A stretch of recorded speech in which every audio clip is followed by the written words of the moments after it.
This channel does not promote any violent, harmful, or illegal activities. All content provided by this channel is meant for an educational purpose only. একেবারে নাম পরিচয় দেখেই ইন্দ্রজিৎ মণ্ডলকে খুন করা হয়েছে।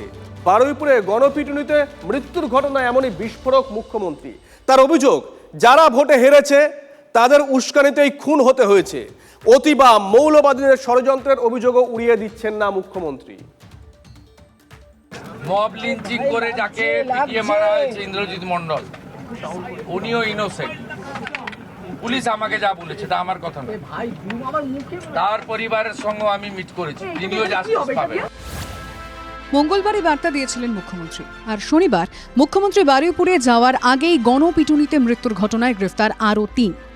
দীঘা ও বকখালি থেকে গ্রেফতার করা হয়েছে অভিযুক্তদের। ইন্দ্রজিৎ মণ্ডলের যে মব লিঞ্চিং, এটা মব লিঞ্চিং আমি বলবো না, এটা কমপ্লিটলি তার নাম পরিচয় দেখে তাকে খুন করা হয়েছে। নাম পরিচয় দেখে খুন। বারুইপুরে গণপিটুনিতে মৃত্যুর ঘটনায় ষড়যন্ত্রের অভিযোগ মুখ্যমন্ত্রীর। পিছনে ভোটে রিজেক্টেড যারা হয়েছেন তাদের বড় উস্কানি রয়েছে। র্যাডিক্যাল মৌলবাদী গ্রুপও থাকতে পারেন, আমি উড়িয়ে দিচ্ছি না। কোনো নাম শোনা যাচ্ছে, তাদের বিরুদ্ধে অভিযোগ, আর তদন্তের আগেই ক্লিন চিট হয়ে যাচ্ছে নাকি তদন্ত হচ্ছে, এগুলোই তো মানুষ এখনো কনফিউজড হয়ে আছে। গণপিটুনিতে নিহত ইন্দ্রজিৎ মণ্ডলের বাড়িতেও যান মুখ্যমন্ত্রী। পরিবারের হাতে 25 লক্ষ টাকার আর্থিক সাহায্য তুলে দেন। নিহত যুবকের দাদাকে দেওয়া হলো সিভিক ভলেন্টিয়ারের চাকরি। বাবা পেলেন বার্ধক্য ভাতা, মাকে দেওয়া হলো অন্নপূর্ণা ভাণ্ডার।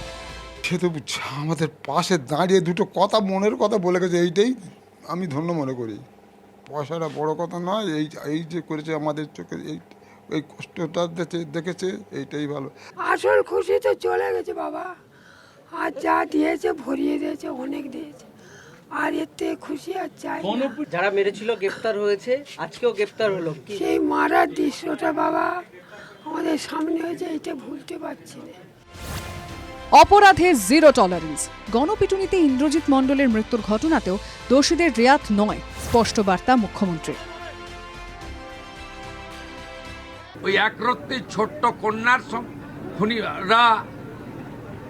শারীরিক নির্যাতনকারীরা যেভাবে আমি কথা দিয়েছি কাস্টডি ট্রায়াল হবে, ইন্দ্রজিতের খুনিদেরও, তাদেরও খুব চূড়ান্ত চরম ভারতীয় ন্যায় সংহিতাতে যে শাস্তি আছে পাবে।